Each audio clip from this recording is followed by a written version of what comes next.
नमस्कार प्यारे बच्चों। आज आप लोग अध्ययन करेंगे राष्ट्रीय आय एवं योग्यता आधारित परीक्षा का कुछ इम्पॉर्टेंट एमसीक्यू विज्ञान का है, जिसमें इससे पहले के वीडियो में कुछ एमसीक्यू जो है यानी बना दिया गया है वीडियो, तो उसे भी जाकर आप लोग अच्छी तरह से देखें और एग्ज़ाम में अच्छा से अच्छा नंबर लाएं। तो जिसमें से 42 का जो प्रश्न है, 42 नंबर का अस्थाई चुंबक बनाने के लिए प्रयोग किया जाता है, यानी अस्थाई चुंबक बनाने के लिए इसमें से क्या प्रयोग किया जाता है। तो अस्थाई चुंबक बनाने के लिए इस्पात का प्रयोग किया जाता है। तो 82 का ऑप्शन डी सही है। अगला प्रश्न, विद्युत चुंबकीय प्रेरण सिद्धांत के प्रतिपादक थे, यानी विद्युत चुंबकीय प्रेरण सिद्धांत को किसने बनाया या किसने प्रतिपादित किया। तो इसमें जो है 83 का ऑप्शन है वह है सी, यानी फैराडे ने। अगला प्रश्न, स्वतंत्र रूप से लटका हुआ चुंबक किस दिशा में स्थित रहता है।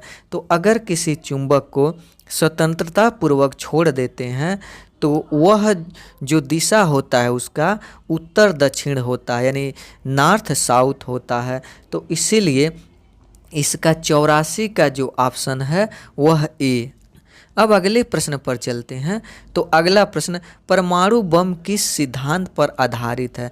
नाभिकीय संलयन या नाभिकीय विखंडन या रासायनिक अभिक्रिया। तो रासायनिक अभिक्रिया तो पहले नहीं होगा, नाभिकीय संलयन भी नहीं होगा, और नाभिकीय संलयन के द्वारा जो होती है सूर्य अपनी ऊर्जा को बनाती है, और सी भी नहीं होगा। डी जो है नाभिकीय विखंडन द्वारा, यानी 85 का जो ऑप्शन है वह है डी, नाभिकीय विखंडन द्वारा यह प्रतिपादित है या अपने ऊर्जा को तैयार करती है जो परमाणु बम है। अगला, नाभिकीय रिएक्टर में मंदक के रूप में प्रयोग किया जाता है, यानी मंदक के रूप में किसका प्रयोग किया जाता है। मंदक का मतलब धीरा करने में। तो इसमें 86 का ऑप्शन ए, यानी भारी जल का प्रयोग किया जाता है।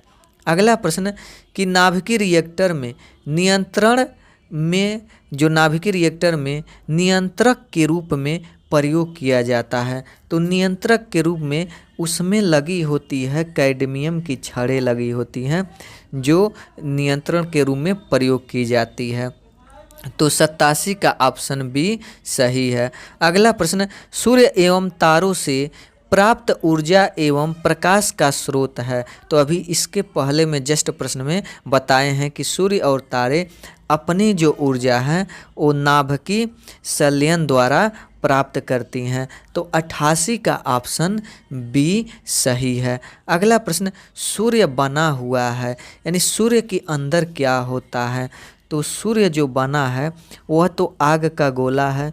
तो आग का गोला है तो उसके अंदर जो होता है वह हाइड्रोजन और वह हीलियम से भरा है। सूर्य हाइड्रोजन और हीलियम का गोला है, तो इसलिए इसका ऑप्शन ए और बी दोनों, यानी हाइड्रोजन और हीलियम से बना हुआ है। अगला प्रश्न, नाभिकीय रिएक्टर सबसे पहले किसने बनाया। तो नाभिकीय रिएक्टर जो है वो सबसे पहले फर्मी ने बनाया। तो 90 का ऑप्शन सी सही है।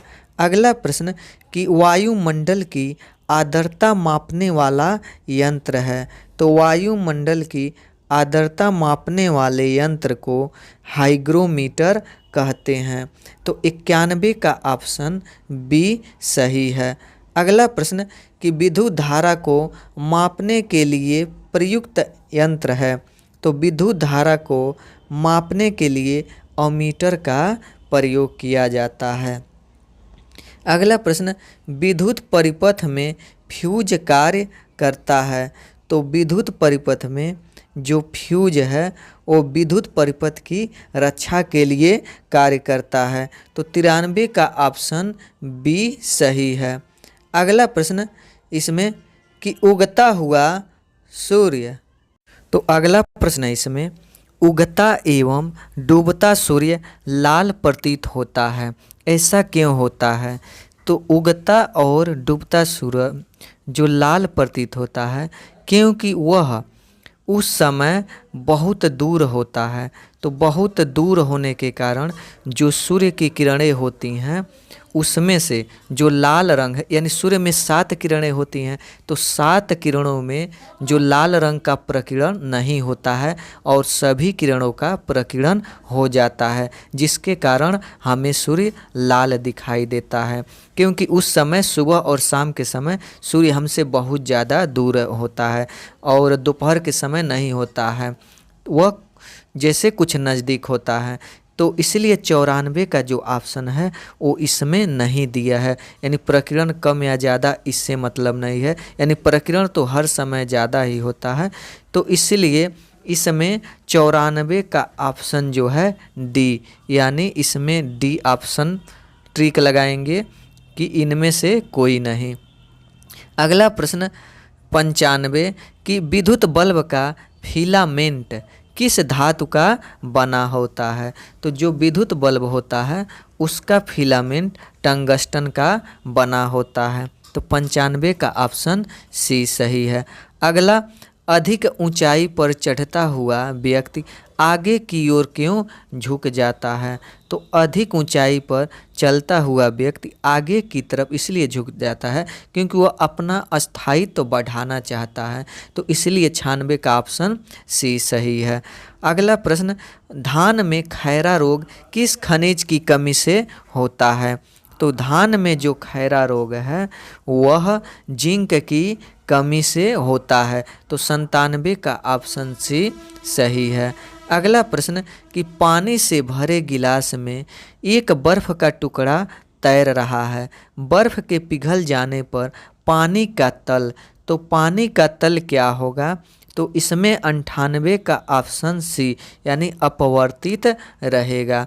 अगला प्रश्न, स्वतः चलित गाड़ियों में लगे हुए ब्रेक में किस प्रकार की व्यवस्था होती है। स्वतः जो स्वयं चलती हैं, तो इसमें जो व्यवस्था होती है हाइड्रोलिक होती है, यानी हाइड्रोलिक सिस्टम। अगला प्रश्न कि निम्न में से किस कोशिकांग को आत्महत्या की थैली कहा जाता है। तो इसमें जो है यानी आत्महत्या की थैली लाइसोसोम को कहा जाता है। तो 100 का ऑप्शन बी सही है। अगला प्रश्न, डीएनए का प्रमुख कार्य है, यानी डीएनए का प्रमुख कार्य क्या है। तो यह आनुवांशिक क्रियाओं का संचालन करता है, डीएनए के द्वारा ही आनुवांशिक क्रिया मालूम चलती है। अगला प्रश्न कि आरएनए पाया जाता है, आरएनए कहाँ पाया जाता है। तो जो आरएनए है वो कोशिका द्रव्य में पाया जाता है। अगला प्रश्न, आनुवांशिकी का पिता किसे कहा जाता है। तो आनुवांशिकी का पिता मेंडल को कहा जाता है। तो 103 का ऑप्शन सी सही है। फिर अगला प्रश्न, मनुष्य में गुणसूत्रों की कुल संख्या है। तो मनुष्य में गुणसूत्रों की कुल संख्या 46 होती है। तो 104 का ऑप्शन ए सही है। फिर अगला प्रश्न, निम्न में से मनुष्यों में होने वाले आनुवांशिक रोग कौन कौन है। आनुवांशिक का मतलब कि जो यानी पूर्वजों से प्राप्त होता हुआ रोग, उसे आनुवांशिक रोग कहते हैं। यानी जो जनक को हुआ हो, यानी जनक का मतलब जो माता पिता को हुआ हो, तो वह पुत्र में भी उत्पन्न होता है, यानी यह आनुवांशिक दर आनुवांशिक चलता जाता है। तो आनुवांशिक रोग इसमें कौन है। तो इसमें आनुवांशिक रोग वर्णांधता भी है, हीमोफीलिया भी है, टर्नर सिंड्रोम भी है, यानी कहने का इसमें उपरोक्त सभी यानी तीनों आनुवांशिक रोग हैं। अगला, लड़का पैदा होगा जब, यानी लड़का पैदा होगा उसका गुणसूत्र क्या होता है। तो अगर यक्स वाई हो तो वह लड़का होता है, और यक्स यक्स हो तो यक्स यक्स गुणसूत्र हो तो लड़की, और यक्स वाई हो तो लड़का। तो यहाँ पर यक्स वाई यानी 106 का ऑप्शन सी सही है। फिर अगला प्रश्न कि हीमोफीबिया ग्रस्त व्यक्ति में यानी क्या होता है। तो हीमोफीलिया ग्रस्त व्यक्ति में उसमें रक्त का बहना बंद नहीं होता है। तो 107 का ऑप्शन बी सही है। अगला प्रश्न इसमें है कि जीन का सर्वप्रथम कृत्रिम संश्लेषण किसने किया। तो जीन का सर्वप्रथम कृत्रिम संश्लेषण हरगोविंद खुराना ने किया, तो 108 का ऑप्शन सी सही है। अगला प्रश्न, प्राकृतिक चयन के सिद्धांत का प्रतिपादन कौन थे? तो प्राकृतिक चयन के सिद्धांत का प्रतिपादन चार्ल्स डार्विन ने किए थे, तो 109 का ऑप्शन ए सही है। अगला प्रश्न, आनुवांशिक संबंधी प्रयोग के लिए मेंडल ने किस पौधों का चुनाव किया? तो मेंडल ने सबसे पहले जो चर्च में वह नौकरी कर रहे थे, तो उस समय वह रिसर्च भी कर रहे थे यानी अपना, तो सबसे पहले मटर के पौधों को लिया, तो 110 का ऑप्शन ए सही है। वीडियो अच्छा लगा हो तो लाइक करें, सब्सक्राइब करें ताकि और भी अधिक से अधिक वीडियो बनाएं। वीडियो देखने के लिए